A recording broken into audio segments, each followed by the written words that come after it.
à tous les berbéristes francophones, élèves de l'Académie berbériste de Jacques Benet, qui revendiquent tous les héros puniques africains romains de l'époque de l'Algérie antique et qu'ils disent qu'ils sont kabyles ou berbères.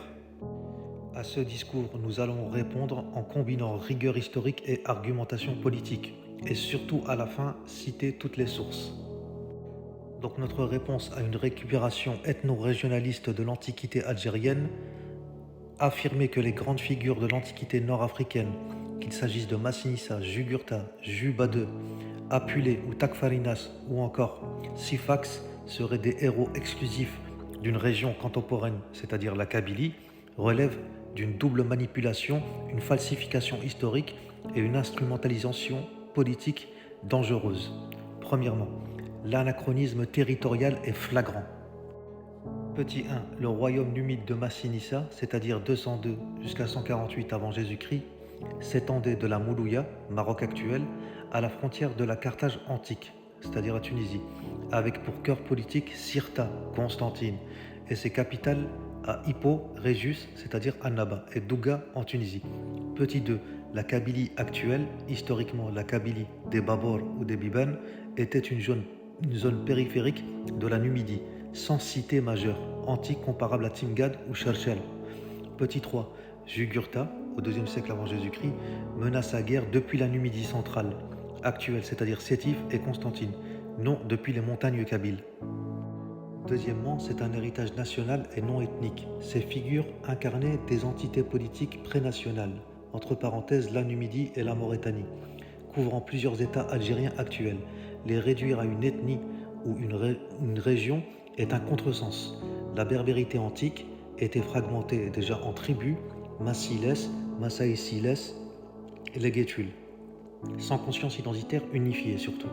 L'Algérie actuelle hérite de toutes ces strates historiques, c'est-à-dire puniques, Haïpon, Numide, Djemila, Romaine, Tipaza, Berbère, Zenet, Aores, arabo-islamique à Tlemcen. Vouloir en accaparer une partie au nom d'un régionalisme est tout simplement anti-historique. Troisièmement, le piège du racialisme colonial.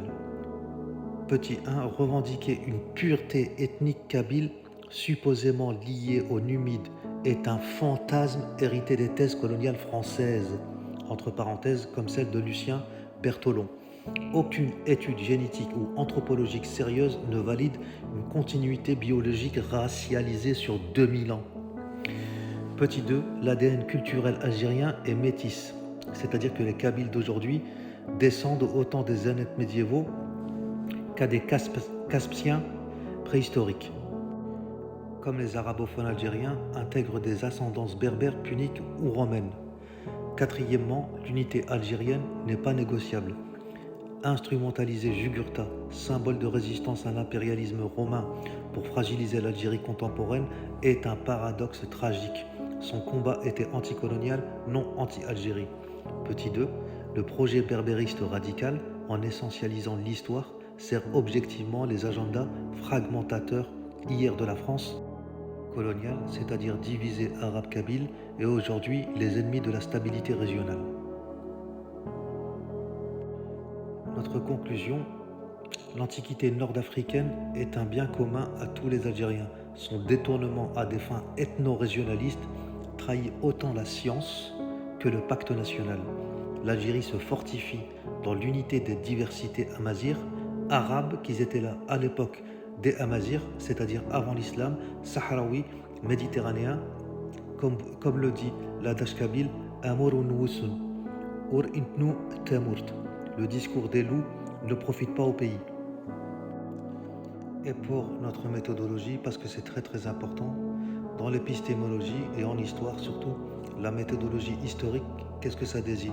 Ça désigne l'ensemble des réflexions qui portent sur les procédés, les moyens et les règles suivies et les contextes des travaux des historiens. Donc notre méthodologie, comme on disait, c'est les sources incontournables comme Stéphane Gsell, francophone, Histoire ancienne de l'Afrique du Nord, Gabriel Camps, que vous citez beaucoup, à tort ou à raison, les Berbères, travaux de Mohamed Harbi, ça vous êtes consensuel normalement dessus les berbéristes, sur l'identité nationale. Ensuite, les précisions géographiques. La Kabylie antique était très peu urbanisée comparée à la Numidie orientale, Sétif, Oursantina ou la Mauritanie césarienne, ça n'a rien à voir. Ensuite, on va éviter l'écueil. Et aussi une réponse à la question linguistique sur les rois numides et les personnages antiques de l'Algérie actuelle. Et on va évoquer aussi leurs origines. Et est-ce qu'ils étaient des Kabyles ou des Berbères d'aujourd'hui? D'accord? Les langues parlées par les rois et figures historiques de l'Afrique du Nord, antique, comme Sifax, Massinissa, Jugurtha et Juba, reflètent un paysage linguistique complexe et multiculturel. Loin des simplifications ethno-racialistes des berbéristes, voici une analyse détaillée fondée sur les sources historiques et archéologiques. Déjà, premièrement, le punique, langue dominante des élites et de la diplomatie. Le punique, on sait très bien, il est plus proche de l'arabe que du berbère ou du amazigh actuel. Donc premièrement, le punique comme langue dominante des élites et de la diplomatie. Par exemple, Massinissa, roi unificateur de la Numidie, qui a été élevé à Carthage. Il maîtrisait le punique, la langue des affaires et de la cour. Ses inscriptions monétaires portent des légendes puniques. Exemple, Massinsen, leur seigneur. Ou bien Jugurtha et Sifax utilisaient le punique pour les traités avec Rome ou Carthage. Les sources romaines, exemple Salluste, mentionnent des négociations en punique, preuve de son rôle diplomatique. Le contexte historique, le punique, héritier du phénicien, était la lingua franca des cités côtières et des élites. Il reste influent jusqu'à l'ère romaine, comme en attestent les stèles de Cirta, Constantine. Ensuite, deuxièmement, le libyque, c'est un berbère ancien, langue vernaculaire des tribus. D'accord? C'était pour l'usage quotidien. Sifax, roi des Massaciles, et les populations rurales parlaient des dialectes libyques, ancêtres des langues berbères actuelles.